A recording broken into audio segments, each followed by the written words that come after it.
Hey, everybody, it's Scott Steen with winnersandwhiners.com. We are coming to you today with the Hump Day version of Today in Sports Betting. And as always, I'm joined by my co-host all the way from Long Island, New York. He is Scott Reichel. Scott, ready to talk a little esports today? Yes, definitely a solid day so far, especially with all the news that's happened this morning with the resuming of some potential bigger name sports, so to speak. No offense to our guest today.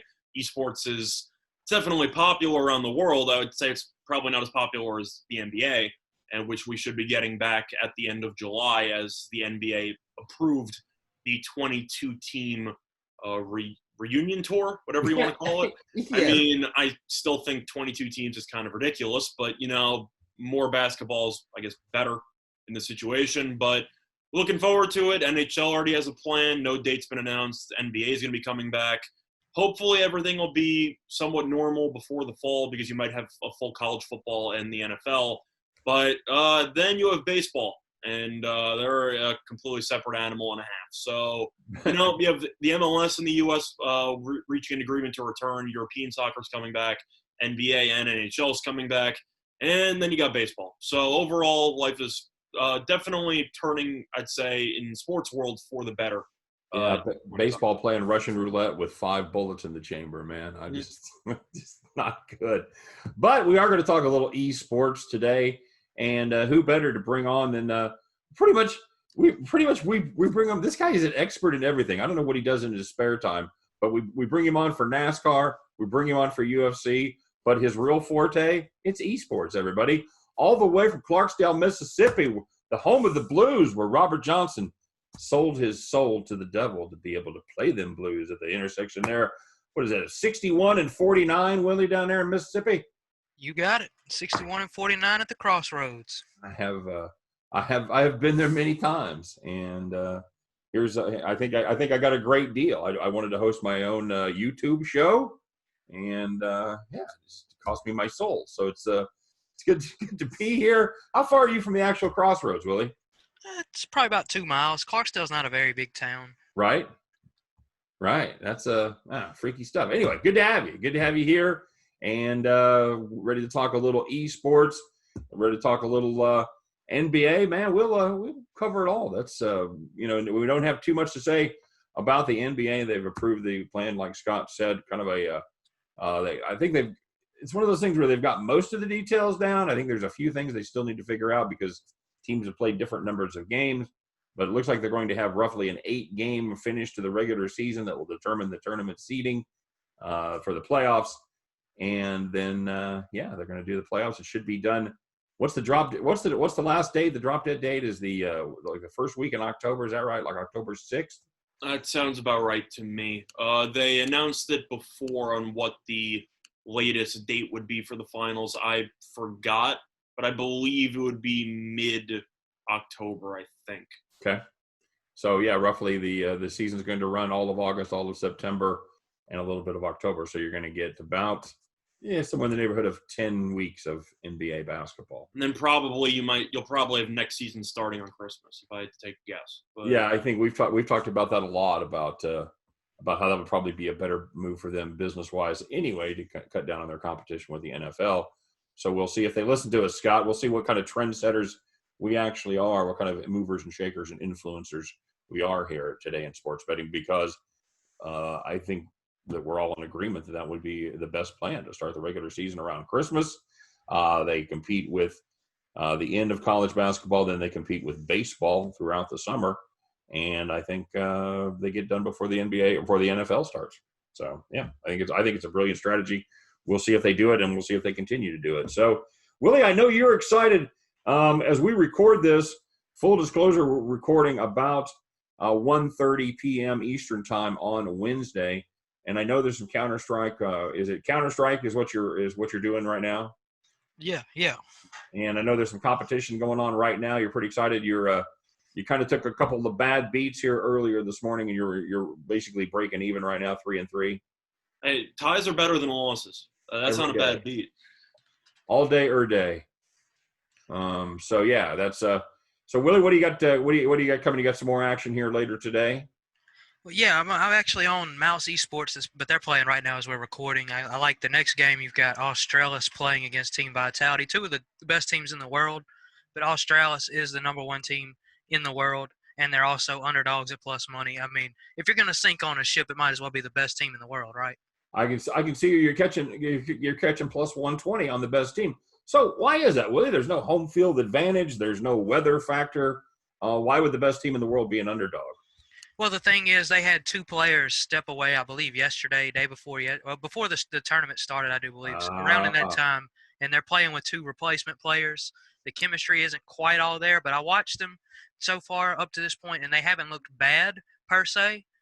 They feel like they're still working the kinks out a little bit, and Vitality is a really good team, but they're also top heavy. All right, very good. So for our viewers, because we're going to have this posted here later today, taking a look at the matches tomorrow. What do you got going on? What do you got going on tomorrow, Willie? There's a lot of good games going on tomorrow. I'm planning on backing Australis once again. They're in a pick'em against Ints, who it's been a thorn in my side today, which you kind of touched about. Bet against them twice. They came back from a 4-round lead the first time and beat me, and then I ended up pushing the second time. But they're playing against Australis, the number one team, and I plan on backing them in that pick'em. I see you. Dignitas and Fnatic are playing. That ought to be a really good one as well. I would probably side with Dignitas on the underdog, but it's a lot of really good games scheduled for tomorrow. Now, you've talked about they came back from a 4-round deficit. So for all of us that know nothing about esports, equate that with one of our more conventional sports. What kind of a comeback would that be? Is that are you down 3 touchdowns in the fourth quarter, or you down nine runs in the 6th inning? Kind of equate that for us. Let us know how bad of a beat you took. I don't know that I would say it was as bad as the 21-3, I think it was. I'd say that it's probably a double-digit lead in the second quarter. But yeah, it's like blowing a big halftime lead, I would say probably. Okay, all right, good enough. All right, so it sucked, but it wasn't an all-time world beater. Oh, well, I had a team that was plus 363 on the money line anyways, and I only put a unit on it. So, okay. Win and lose. Would have been nice to win, though, huh? All right. Would have been a great start to the day. So what's your so we've got League of Legends right now, and I know when we had you on earlier, you talked about some of the other sports starting back up, or some of the other leagues, rather, starting back up in the summer. How close are we to other ones getting going, and what are those? Well, with League of Legends, the Chinese league, the major league is the LPL. They're starting up actually Friday morning. You've got the LEC and LCS, which are the British and American leagues of League of Legends, and they are the LEC, the British league, is starting back the 12th. The American is starting 13th, and then the Korean Professional League of Legends league is the LCK, which is starting back the 17th. So, what league are we watching? Right? What governing body or whatever are we watching of League of Legends right now? What are we betting on? Well, it's CS:GO. Yeah, this is Counter-Strike. I'm sorry. Yeah. All right. So, yeah, Counter-Strike now. League of Legends is coming. So, all the different countries are going to start their own League of Legends leagues, if you will, within the next couple of weeks, basically. Right. Within 2 weeks, you'll have the fourth one going, which most of them only have usually 2 games a day. Okay. And are they playing those? Have they changed their location, or have they changed their logistics at all to accommodate the coronavirus? Are they just playing in these arenas without fans, or are they moved to remote locations? How does that work? Or is it all online? Which I'm not sure if it is or not. Is it all online, Willie? Most of it has been online lately. The LCK, the Korean league, Korea has been on a big downslide. They've almost pretty much passed it at this point. Their spring finals, they had already moved back into their big competition arena, so to speak, and they were playing on a local network. But most of them, you'll see the 5 players of a team. They'll all be in the team's base, I guess you could say, their clubhouse. Right. They'll be just playing online with each other, but the team themselves will be in the same room. Okay. So, and that is, that kind of brings up a great point, and I never thought about that. When they have those competitions in those big arenas that we see, do they play over the internet, or do they play over a LAN? Do they play in other words, how do you keep the internet speed from affecting the quality of your team? They play with LAN those, and then when they're playing online tournaments, they have certain standards and things that will recognize when a player's connection is unstable, and they'll take what they call a technical pause, Okay. which just allows them to get a chance to get everything situated, whether it be a headset issue, a mouse issue, keyboard, anything. So they have technical difficulty timeouts. Which Right. Okay, fair enough. So yeah, like in Kansas City, we've got Google Fiber. So if I've got Google Fiber and you're down there in Clarksdale, and I know you've struggled with your internet here the last couple of weeks, that doesn't seem like a fair thing. Because aren't our speeds still going to be different? They will be, but like I said, they have certain standards. Like they won't allow it to match the start unless a team's internet connection is at a certain speed to begin with. Right, and then if it starts dipping below that, then they'll. Well, I think the way these games work, once the internet's at a certain speed, it really won't affect the gameplay itself too much. So there's a max speed or reaction that you're going to get, and a faster internet won't help that. I'd say that there is a threshold that needs to be met, and once you reach that threshold, it doesn't really matter how much you're over or you're at. You're just going to play at the same speed. Okay. All right. Okay. Well, that's kind of I'd never really thought about that. That's a technical question that I wanted to know there. All right. So we've got Counter-Strike going on now. And when does that wrap up, Willie? Is this kind of like the final tournament of the season? What do we got going on here? What are we watching? Well, Counter-Strike's a little odd because they have there's all kinds of different event organizers, and teams will play in all different events throughout the year, so it never really has an end and start date. Each individual event will have an end and start date, but teams will be competing. Like there's a couple of teams that are competing in 2 or 3 different tournaments at the same time. Oh, they're just doing it online, huh? Right. Okay. Oh, that's certainly an advantage of esports over the more traditional sports, that you can you could be in more than one place at the same time. So that's kind of cool. Scott, you're an esports fan too, aren't you? You've played a little bit, and do you actually watch the games on YouTube? How much would you classify yourself as a fan? So I would clarify and say that I used to be a bigger video game guy than I am now. I used to play a lot of Call of Duty back in the day and stuff like that, occasionally with friends, and we did some game battle stuff way back in the day, which was a competitive kind of squad gaming, that kind of stuff. But for the sake of Counter-Strike, I never really got involved personally. A lot of my friends play this game, so I kind of learned through them third-person wise about the mechanics and how everything works like that. League of Legends, I never really got involved in at all. I can't really say that I'm that familiar with it, but for the sake of Call of Duty and Counter-Strike, I know exactly how the games work. So I'm pretty familiar with both setups. And one of these days, I'll teach you behind the scenes. All right. Yeah, that'd be fun. I mean, I know that you're 20, you're 23, 24, so you're way over the hill when it comes to professional gaming. You're done. Well, to make it better, I'm 22. So I got a little bit more time. Okay. I got a little bit more time, I guess. I turned 23 in about 10 days. So you got to be closing. I know you graduated from college last year. You got to be getting close to 23. I think my gaming peak has already come and gone. So, I think I peaked in high school when it came to gaming. So based on that, though, yeah, but then again, you look at all these new teams, and I know Fortnite had a lot of winners who were still in their teens, and they were doing really well, kind of like gaming phenoms. But Counter-Strike, I feel like most of these people are probably around my age, give or take, maybe a little younger, but I think 22 seems to be the mark. Right, Willie? Does that sound about right? Yeah, that's about the average age. I mean, you don't see too many players in Counter-Strike professionally that are under 18. Yeah, that's more of a Fortnite. They tend to stay between 18 to 25. Mm-hmm. Okay, so that's more of a Fortnite thing with the extreme. Yeah, Fortnite, you were having people who were like 15 winning millions of dollars at random tournaments and stuff. So that was definitely more curtailed to, I'd say, younger players. Not that older players weren't good at that game also, but just based on how the game was marketed, it was definitely marketed to a younger audience because they would spend a lot more money on their mom's credit card. So that definitely played a factor.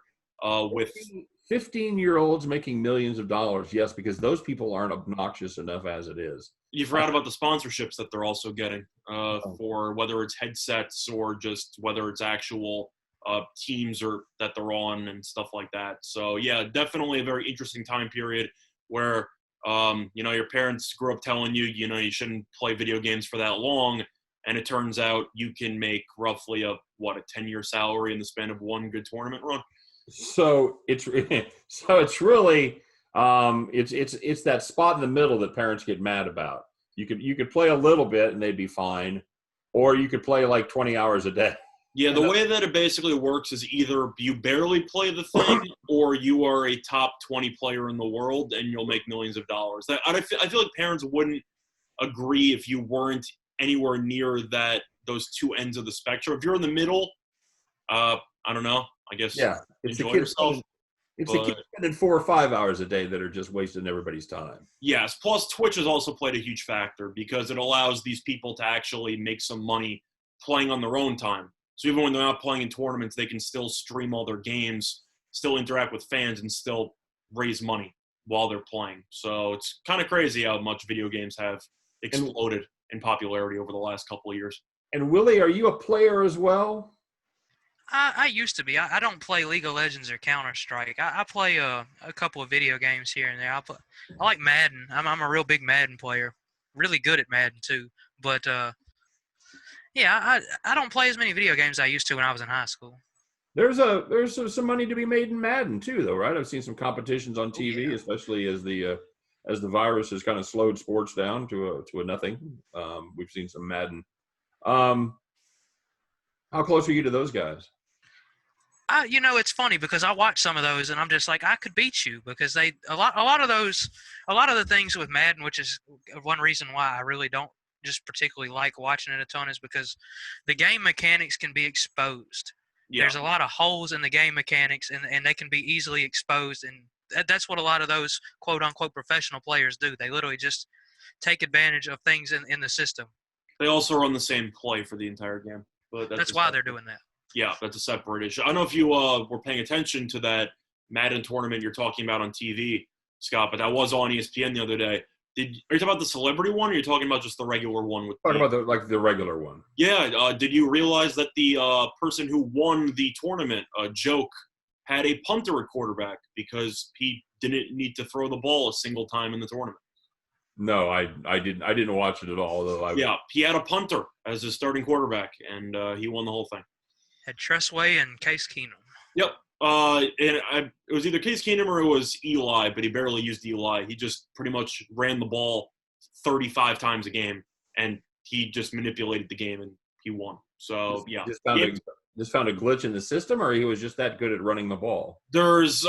Basically, it's a mix of both. I'd say that to describe it briefly, the game mechanics are extremely overpowered for the offense when it comes to running the ball. So you have a significantly better chance of being successful when it comes to running the ball every play as opposed to throwing the ball every play. So he kind of found some ways to exploit the game mechanics, and it was completely legal because everybody could do the same thing. But he basically decided, I have the best chance of winning if I never throw a pass, and he won the whole thing. So Madden, that's the thing about a lot of these games, though, is that they try to build a popularity with their game, and they try to, get on television, have a lot of competitions, make a lot of stuff with the community, except for the fact that their game mechanically is completely broken and probably shouldn't be played on a competitive basis, and yet it is. And Madden's one of those games that if you look at it, you probably say this probably shouldn't be played competitively, and yet Madden's throwing out hundreds of thousands of dollars for prizes when the game itself is almost unplayable at times. That's amazing. And you'd think after, whatever, 20, 30 versions of Madden that they would at least have it better. Well, Willie can attest to it, too. There's a lot of issues when it comes to Madden competitive gameplay. Well, their biggest problem is the fact that they don't bug test the games very deeply. Yeah. They literally put them out to the public and let the public find them. They call it a beta. They call it a beta, which is basically a trial run, and they get feedback and they try to update some stuff here or there. But if you don't really do enough bug testing in the first place with any game, then you can fix some of the issues. But if there are major issues in the gameplay and you already released the thing, it's almost impossible to change it unless you reinvent the entire game. which is a huge issue. So that tends to be one issue Madden runs into every year. All right, that's fascinating. I learn more about esports every time we do one of these shows. That's I never knew that kind of thing existed. I always assumed that all these games were at a super, high quality and everything like that. I didn't know. Well, these shooter games that we're talking about, along with the League of Legends, the mechanics are definitely a lot smoother. So there's a lot of, I'd say, less RNG attached to it, if you know what any of that means. You know what RNG means or no? RNG, RN or RN? RNG. No, and I know I've seen it. So briefly, it stands for random number generator, which is another word of just saying chance, so to speak. So I'm sorry. I thought you were talking about it in terms of a video game. Okay. No, I am. RNG is a very common term in terms of video games. Basically, the way that I'm saying it is that in Madden and some of these other games, the computer can do random things which dictate the outcome. Whereas these shooter games, since you're controlling every single player on the field or in the game, in the map, there is no RNG because you can simply control everybody and do everything. But if you're only controlling one player and there's another 10 players on the field, a lot of the game's going to come down to whether or not the computer screws up.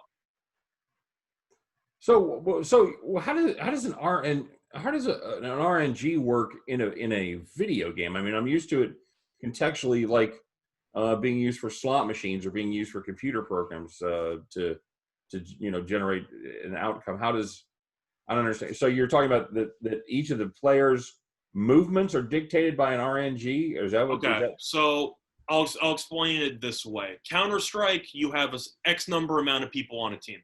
Right? Everyone's controlled by an actual person behind the controller. Okay. So they have complete control of their movements, and the other team has complete control of their movements. That part I got.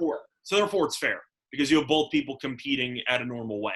The issue you have with some of these other games, like NBA 2K or whether it's Madden, is that you can only control manually one player at a time. Right.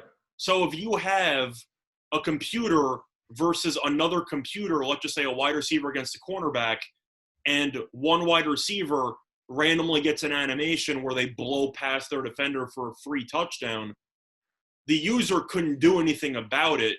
It just randomly happened in the game.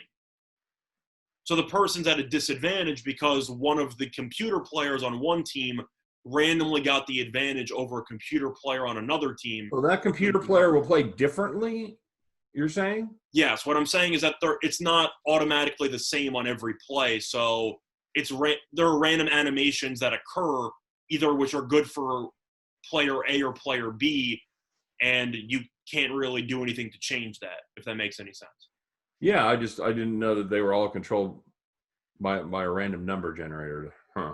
Well, it's basically a term saying just the chance of something happening within a given game. So, for example, in Madden, if you have a random cornerback versus a random wide receiver, and there's one animation in the game where the wide receiver just blows right past the cornerback and you can't really do anything about it, if that animation happens, the defense is at a completely huge disadvantage, even though the person controlling one player at a time had no say in that happening or not, if that makes sense. Yeah, okay. It's just fascinating how it varies from play to play. Yeah, so therefore some games in esports are a lot more even when it comes to competitive gaming because there is less chance involved. And that's how I would explain it. All right, well that makes sense. All right. So, Willie, it's we've kind of hijacked the show today and turned it into Scott Learns About Esports. So, let's get back to the reason that we actually have you on here, and that's the competition that's coming up. Is it going to be pretty much for the rest of the week? Are there matches throughout the week that you like? Is it just tomorrow? What are you looking at there in the Counter-Strike tournament, I guess we call it? Event tournament. It could be considered either or. Right now, the big one going on is the Blast Premier Spring Showdowns, which is broken into two regions, the European and North American. And this is I'm not sure exactly the end date, but I know it's going on for at least through the week. They're only in the group stage right now. And then after group stage, they'll go into a playoff bracket, so to speak, afterwards. And then you have the other big which Blast is one of the big presenters of tournaments. Blast is doing tournaments all throughout the year, and then the other one is DreamHack, which they have their the DreamHack Master Spring, which they're also going on right now. The Oceania and Asia tournaments are going on now. The U.S. and UK tournaments, or UK or Europe and North America tournaments, I should say, are going on also. But they're in the middle of a break, and then the four different tournaments will pick back up. I believe it's the 8th for their playoffs. Okay. So it's a busy time, is what you're saying. Yes, yeah, especially right now with these two being what they'd call premier tournaments, so to speak. They're the top tiers. And tell us the truth, Willie. Are you still watching? Are you watching YouTube as we record today? I do have it on my phone in the background. Are you winning your 7th match? I'm looking a lot better right now than I was when we started recording. Let's just say that. Okay. So Scott and I are going to take partial credit for that, and hopefully, it continues to work out. But just a quick question that I actually had with regard to these tournaments. A lot of teams, if not every team, is playing every day. And I know that Counter-Strike is usually a 2 out of 3 map situation, so each individual match takes roughly, I'd say at least an hour, usually around 90 minutes, give or take. So since you have teams that are playing almost every single day, is there usually a drop-off when it comes to potential burnout, or is each match kind of independent, so to speak? So if one team ends up playing badly the day before, is there a decent chance they're going to play badly again, or is everything kind of just hit or miss? Well, I think it's kind of like a very good comparison. That's kind of like a NBA or MLB. Players will have their off days, but the general rule is that the players that are usually good are typically good. Even if they have off days, some teams have better chemistry because they've been playing together longer. It's a lot of different factors that go into that. But I think one of the big reasons you see a lot of players stepping away a lot more often in this sport is because, like you mentioned, that you're playing every day, and it is easy to get burned out on. Yeah, because you mentioned the team that's the best team, Australis, and how they had 2 players that left because of potential burnout. So that's why I was curious if that plays a huge factor in these, especially these long tournament runs. We're going to be playing for probably another week. So, yeah, I was kind of curious about that. But do you have any questions, Scott? Yeah. Do you when you go into one of these matches or one of these tournaments, do you bet futures, Willie? Do you bet one team to win, or are you more of a game by game player? I mean, I know you're playing obviously game by game or match by match. Do you also bet futures going in, like Australis, plus 700 or whatever to win the whole thing? Well, it's tough to find a lot of futures. Most books don't offer futures for whatever reason. I guess just because at any point you could have some match fixing stuff come up, or anything of the sort come up that would end up disqualifying somebody from a tournament.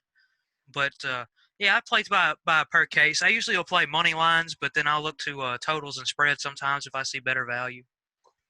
And Okay. a question about that, Willie. I know that some offshore books, in addition to having money lines for the full game, spreads, along with map 1, map 2, map 3, stuff like that, I know that some offshore books have game specials where you can bet on props. So, for example, you can bet on a team to win the pistol rounds. You can bet on a team to get a certain amount of kills via a Molotov cocktail or something like that. My question is, do you ever dabble with the props and matchups, or you just mostly stick to the money line spreads and totals? See, I try not to get too deeply into the prop action, because most of the props, Pinnacle is usually the only book that you can find just a good plethora of props. So I tend to just stick, like I said, I try to stay more to money lines than anything else, just because it's a lot easier to either call a winner or say if I think these two teams are really good, I'll take the over, Mm-hmm. because if two teams are pretty evenly matched, it'll almost always take the 3 games to decide. Mm-hmm. It's a little bit different in the tournament that actually I've got going on right now with the Blast Premier. They are best of 1 map matches right now. Which Oh, those because it's in the group stage. So when they go to the actual bracket, it'll probably be 2 out of 3, right? Right, I believe it goes to best of 3 except for the grand final, and then the grand final will be a best of 5 with the I believe it's a double elimination, and the top, like the upper bracket, the undefeated team will have a map advantage going in. Okay. So that actually brings me to one question I was going to ask you, is that for these group stage matches, since it's only going to be on one map, who does determine which map they're going to be playing on? Because is it just whoever's the higher? Is it whoever's higher in the group? Is whoever's in the lower to try to make it fair? How does that work? No, it's actually pretty neat. They just go back and forth banning match. The teams will just go back and forth and they ban maps, and then Oh, so whichever maps left. so it's a neutral map because they both ban the other team's preferred map, so to speak. It can be. Sometimes you'll see teams that both really like a certain map, and that'll end up being the map that they play on. Okay. And then sometimes, like earlier, the team that ended up coming back on me, that was the Saul had not lost a map or not lost a match on the map that they were playing in the past 3 months. And then the announcers were talking about how they were surprised that they even let it go to that map just for that fact. But it didn't matter. Well, it looked like it was going to matter before the last 6 rounds, but that's a separate story.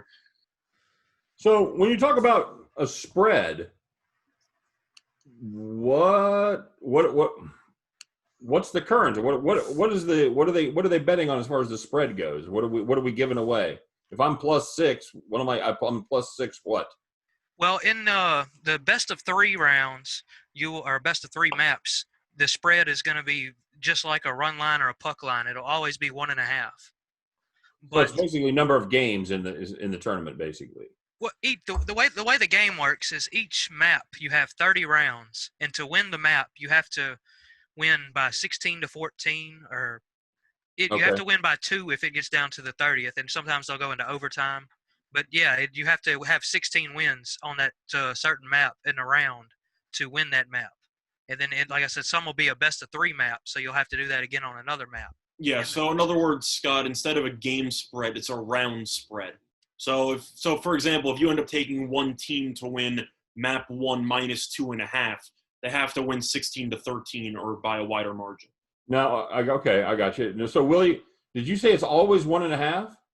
Yes. When it's a best of 3 round, because the spread won't be on the rounds of the maps. Instead, it'll be on the game itself, which would be like, say, Mouse and Mad Lions are playing, and Mouse would obviously be a 1.5. So they would have to win both maps, the first 2 maps, instead of going to the third one. Yeah, the comparison that I would give it to is tennis. So it's the equivalent of taking I'd say a superior person in women's tennis to win -1.5 sets. They have to win both. And if they lose one of them, you lose your bet. It's basically the same way that it works in Counter-Strike. Right, because it's either going to be 2-0 or 2-1. Correct, and if it's 1-1, you lose automatically. So right. Yeah, it's basically like women's tennis from that perspective. Okay, yeah, I've never bet on tennis, but yeah, that's. I'm surprised. I figured we'd be having Winning Willy on to talk about tennis. Yeah, I was just trying to think of the nearest comparison to 2 out of 3 in women's. Yeah, that makes total sense. Okay, all right, learning a lot. Okay, so Willie, give us your best plays for tomorrow. Well, as I touched on briefly, I like Australis and a pick'em over Ints. I'm leaning towards maybe taking a Chaos at a +190 over Furia, although that's probably one that I won't touch because Furia is one of the best teams from Brazil, arguably one of the best in the tournament. Furia is the team that destroyed Cloud9 in that previous tournament, right? Yes. Okay. And I believe they did it was just a 1 game, like for charity winner. And that's how they did that. Mm-hmm. But one other play that really sticks out to me, I really like 100 Thieves over Cloud9 at -140. It'll be a 5:45 Eastern start tomorrow. Yeah, is a very solid team. They don't have many holes. Their entire 5 are just. They're one of those weird teams where they're not really. None of them are just standout good, so to speak, but they're all solid players. Yeah, I actually had one question. That was actually one matchup that also caught my eye briefly. I'm not sure how much it'll carry over, and maybe correct me if I'm wrong. Didn't Cloud9 have a massive lead in one of their matches yesterday, and they completely choked it at the last minute? I didn't see that one. I had stepped away for that game yesterday, but reason why I ask is because I'm pretty sure a friend of mine who actually follows esports said that Cloud9 was roughly minus, I think it was 8,000 in the live in play, and they lost. So some type of like massive choke job there. I'm not sure how much it's going to carry over, but it seems like Cloud9 gets a little bit too much respect from the reputation from the odds makers instead of how they've been performing lately. Would you agree with that? Yes, yes. That's another weird thing about Counter Strike, especially, is a lot of teams have a, so to speak, novelty about themselves. You know, like their history, their historic teams, and they tend to be overpriced sometimes. Mm, definitely makes sense. It's kind of like in regular sports how if you see the Patriots playing somebody maybe in this upcoming year, even though the roster might not look as good as it used to be, people just take the Patriots, so the spread will be lower because they just have faith in Belichick. That kind of thing. Yeah, yeah, like a Yankees. You know, Yankees. When you go to bet on them halfway through the season, you can't usually find their juice any lower than a 350, 400, and a lot of times it's not even warranted. Yeah, definitely makes a lot of sense. But the question though, based on the tournament so far, have there been any surprise teams, any teams that you've been kind of shocked at how well they've been playing, and you think they could potentially make a deep run in this thing? Mad Lions, that would be the one that I would keep an eye on. They're a team, they weren't really too well known because they have been playing at the lower tier tournaments, but they've started progressing themselves further and further, and they are a really solid team. Okay, I'll keep that in mind because I know they play tomorrow against Mouse Sports, and they're a little bit of an underdog in that one. But cool.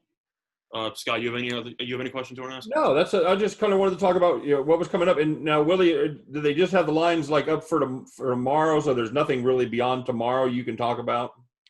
Oh, for that tournament they do. They already have the odds up. Let me flip over to it.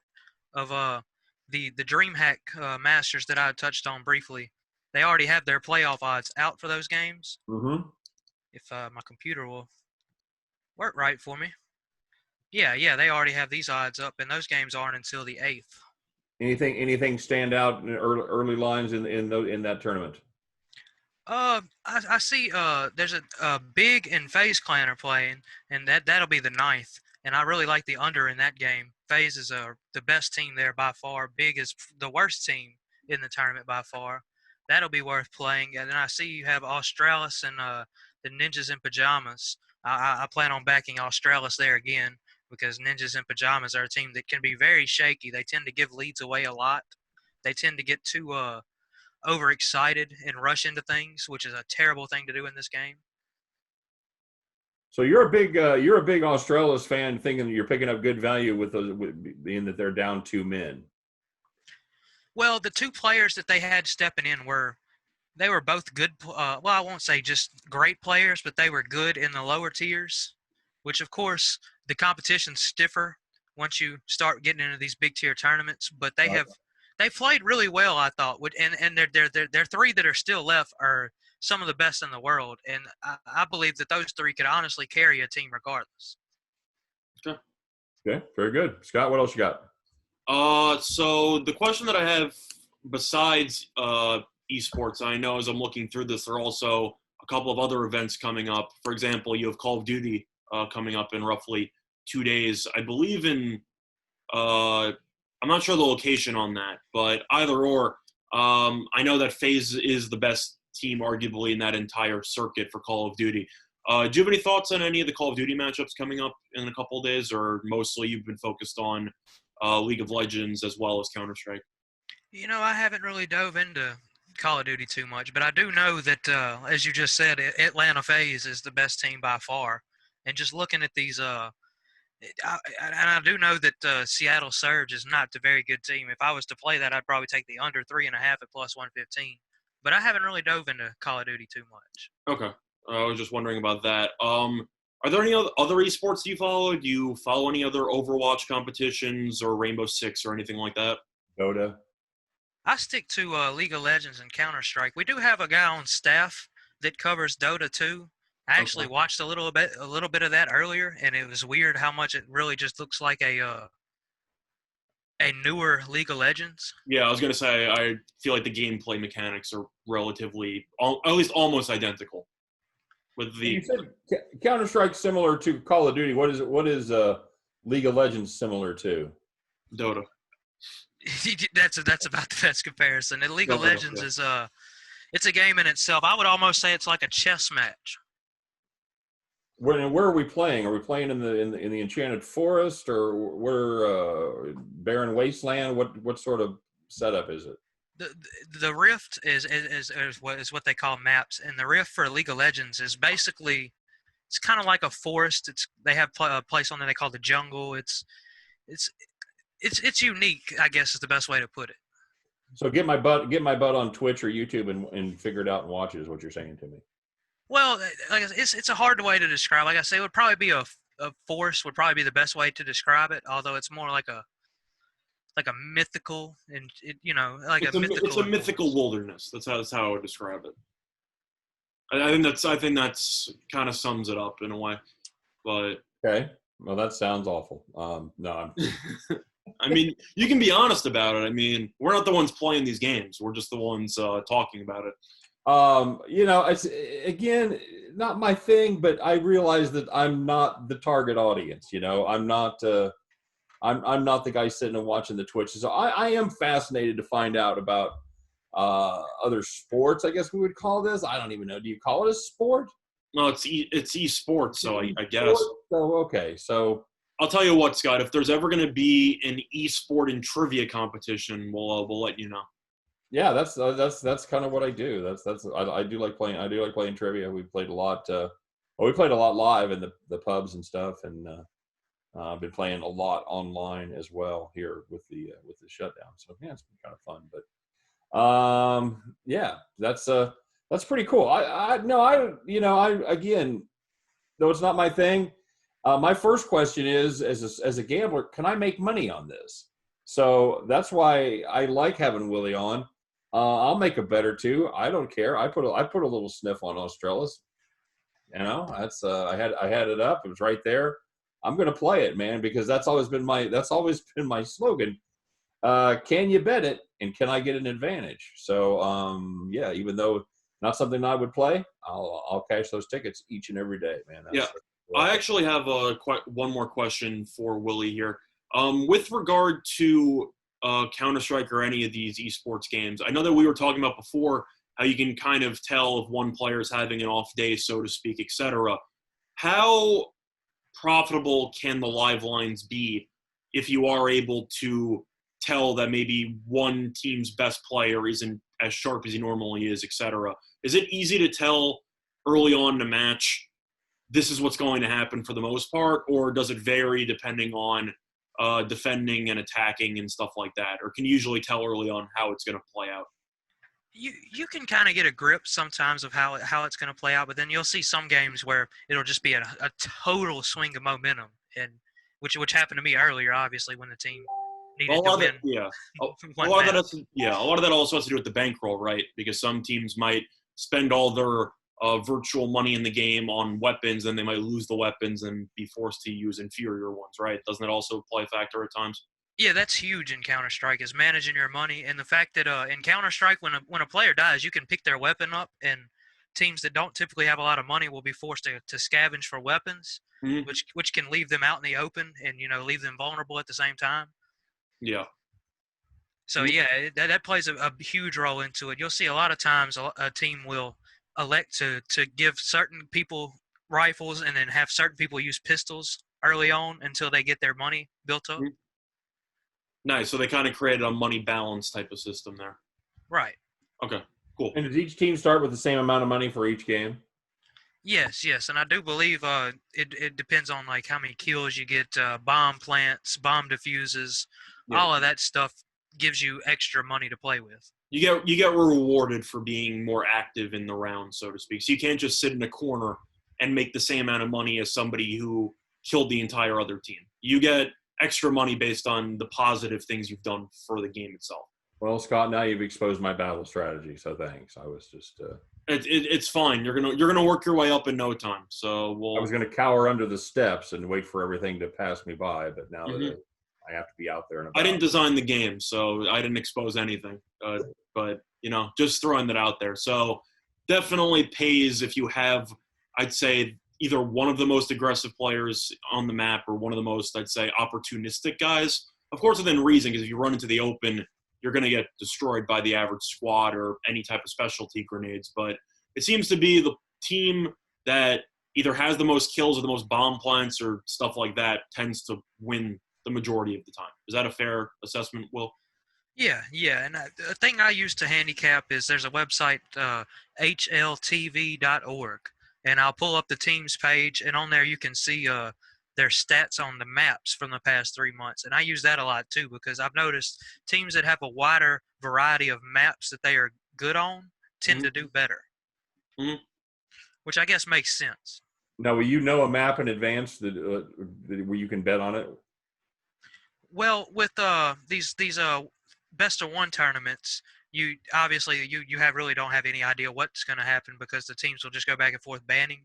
With the best of three, it's a little different. The way it works is each team can only ban one map, and then well, the one team will be able to select two maps, and the other one will select the third map. Okay. All right. So even if you're the team that's only picking one map, you tend to at least have one map that you have a pretty fair advantage on. Yeah, so you can therefore look at the stats and take a very valid guess on which map they're going to be choosing. Makes Right. sense. Yeah, okay. Gotcha. All right. Scott?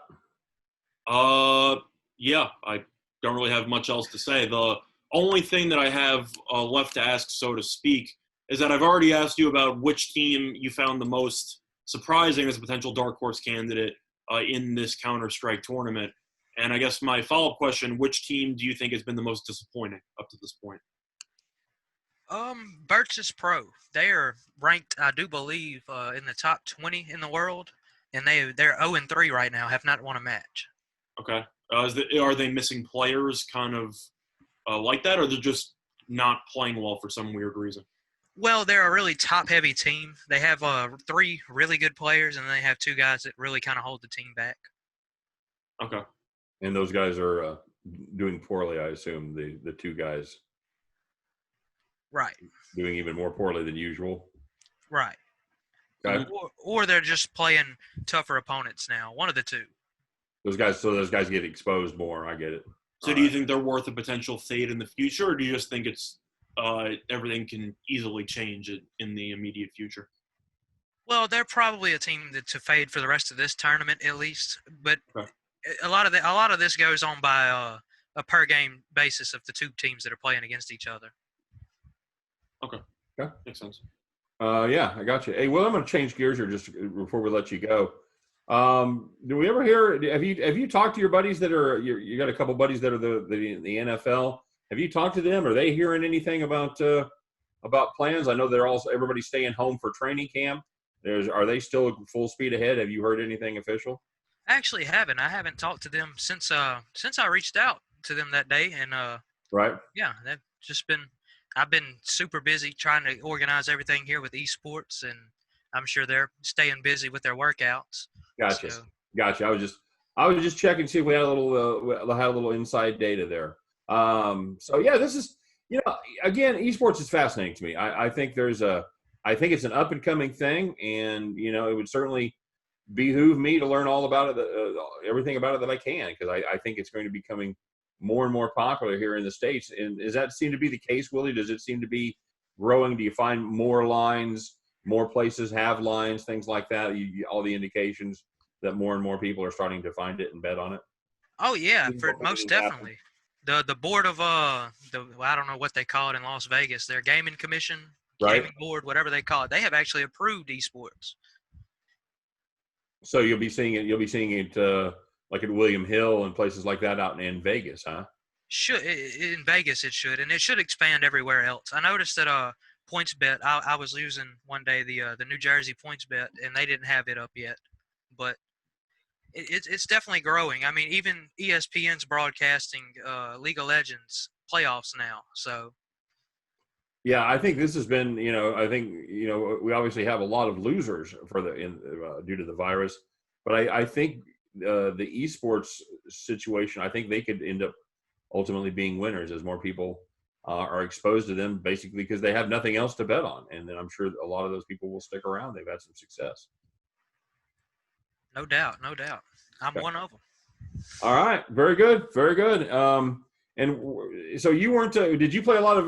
Did you bet a lot of esports before the virus, really, or did you really just kind of were you a casual fan and now you just intensified your efforts due to lack of availability for anything else to bet on. Well, I was aware of esports, and I kind of followed it a little bit, not really too much of a deep dive. I wasn't betting on it at the time, but I'm really glad that I did, because I found that it can be very profitable. Very cool, very cool. And I'm sure that maybe you have some people that don't follow it as seriously, and maybe just more casual fans. And you always like to have those people in the betting pool. That's a good thing. So, Willie, would you officially call yourself an esports sharp? I don't know if I'd use the term sharp yet, but I definitely think I'm better than the average, at least. Excellent, excellent. And I know you've been profitable. You talked to us that you've made money doing this since you started. So that's the true gauge right there. Hey, Scott, what do we got coming up for the rest of the week? What are we doing? Well, we are going to have to go through the UFC card coming up this weekend. We're also going to be talking about NASCAR, as we have the race in Atlanta coming up this weekend. So, Okay. yeah, we're going to be giving you some content in the next couple of days about some live sports coming on. And, hopefully it's all going to work out.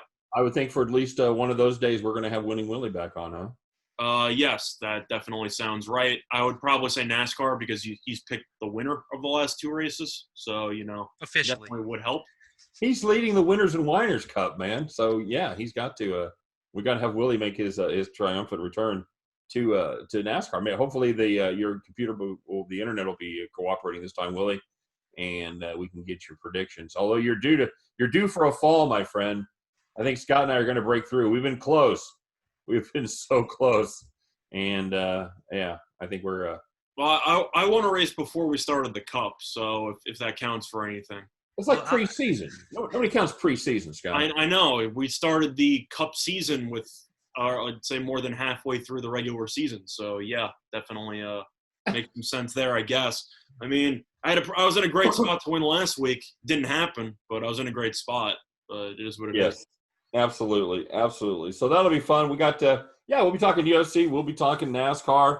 And we'll be talking. I think we're going to do a catch-up day. We talk about where everybody is on all the various plans and everything. Maybe baseball can figure it out by then, huh? I'm going to keep my fingers crossed on that one. Yeah, we'll see. Absolutely. Hey, Willie, thanks for joining us today, man. Had a blast as always. Hey, my pleasure as always. No problem, man. Good luck for the rest of the day and your matches tomorrow. Scott, as always, thanks for stopping by. Appreciate you being here. Blah blah blah. Yep. Good to be here. Nice to see you. Blah blah blah. Yeah.